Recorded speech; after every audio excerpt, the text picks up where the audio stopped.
Let's go right to the director of the White House Office of Trade and Manufacturing Policy, Peter Navarro. Thanks so much for being here. Really appreciate it. Great to be here with you. So let me just ask you some basic questions about these tariffs. When do you think they're going to go into effect? We expect sometime next week the Office of Legal Counsel will put form and legality on the proclamations, and the President will sign them. Sometime this week, coming up. I would think so, towards the end of the week. At the latest would be the following week. Basically, we want to be very careful, dot the I's, cross the T's, make sure we go through all the final legal hoops, and that's where we are now. And one of the other big questions, and I think a lot of people on Wall Street and throughout the manufacturing community are curious about, are there going to be any exemptions for these tariffs, or are they just going to be blanket 25% tariffs on all imported steel, blanket 10% on all imported aluminum? So let's go back to Thursday, which I thought was a quintessential and great event at the White House with the President. The President was getting ready to make his final decision and wanted to touch base with the executives in the aluminum steel industry. And so he brought them into the cabinet room, and we had a wonderful discussion about the options on the table. And the general consensus in the room that the President heard was tariffs rather than quotas, and that they should be across the board with no country exemptions. The President heard that loud and clear. There's some really good reasons for doing all that. And that's the direction the President took at the end of the meeting. So there's going to be no exemptions? That's what it's going to look like at the end of the week? There's a difference between exemptions and country exclusions. There'll be an exemption procedure for particular cases where we need to have exemptions so that business can move forward. But at this point in time, there'd be no country exclusions. President Trump has pointed to Chinese overproduction of steel as one of the major reasons for the tariffs. Take a listen. I will make a decision that reflects the best interests of the United States, including the need to address overproduction in China and other countries. You have countries that are so overproducing, and what they're doing is they're dumping it on us. I don't need to tell you that China only accounts for 2% of U.S. steel imports. It's not even in the top 10 importers of steel in this country. And I think there are a lot of allies of the U.S., especially perhaps Canada and South Korea, who are saying this is going to hurt us, U.S. allies, Canada and South Korea, much more than it's going to hurt China. So the bigger picture here is that China has tremendous overcapacity in both aluminum and steel. And so what they do is they flood the world market with this product, and that ripples down to our shores and to other countries. And so China is in many ways the root of the problem in both aluminum and steel for all countries of the world. But let's be clear here about what the President is doing. Let's lay this on the table.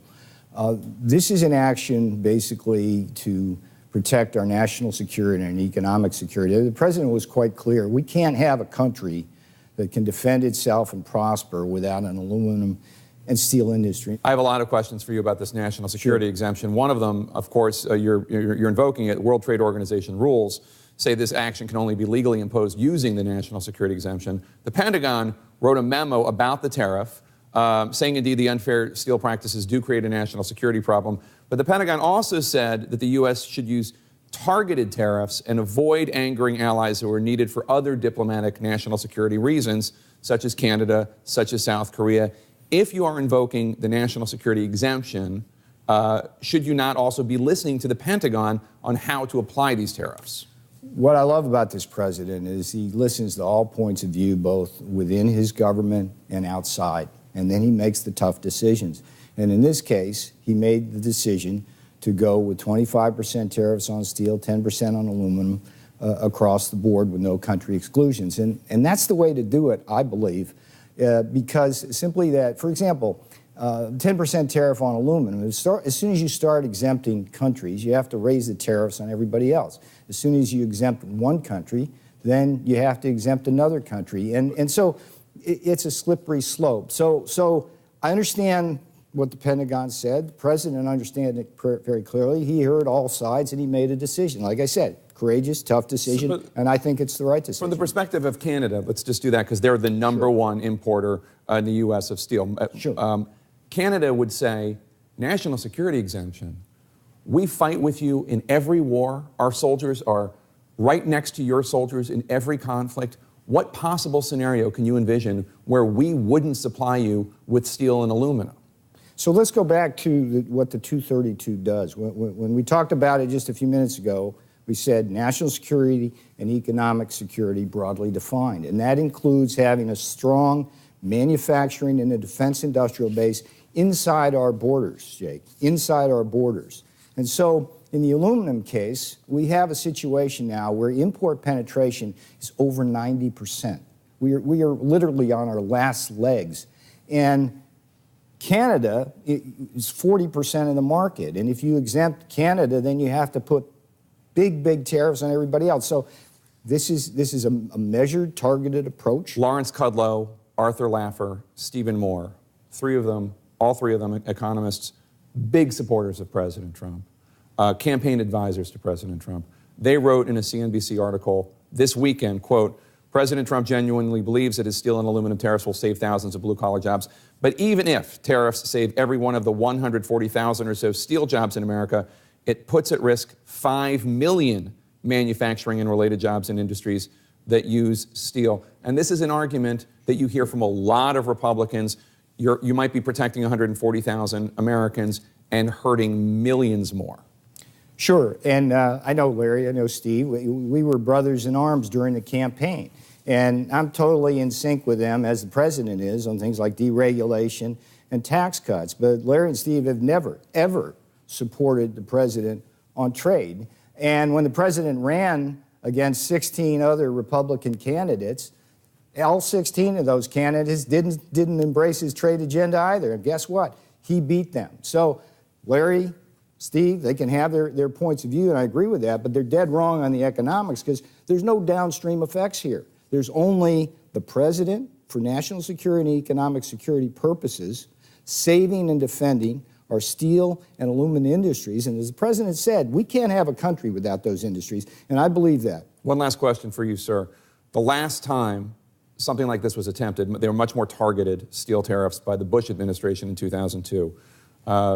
Europe and others complained to the World Trade Organization. The World Trade Organization threatened a $2 billion fine. You know all this. I'm just informing the viewers.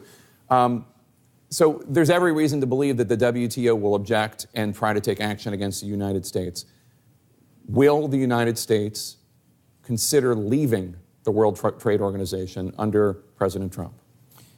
What I think the president wants to do in terms of the World Trade Organization is send a very strong signal to them across the board on this issue of trade that we're not going to take it anymore. What we have is a country here in the United States which has the lowest tariffs in the world, lowest non-tariff barriers in the world, and all we get from that is not fair and reciprocal trade from our trading partners. What we get from that is $500 billion a year in trade deficits that put our wealth offshore and our jobs offshore. And a lot of the problem has been the World Trade Organization, which is over 160 countries, and a lot of them simply don't like us. And so we don't get good results there. So we're free traders. Let's be clear about that.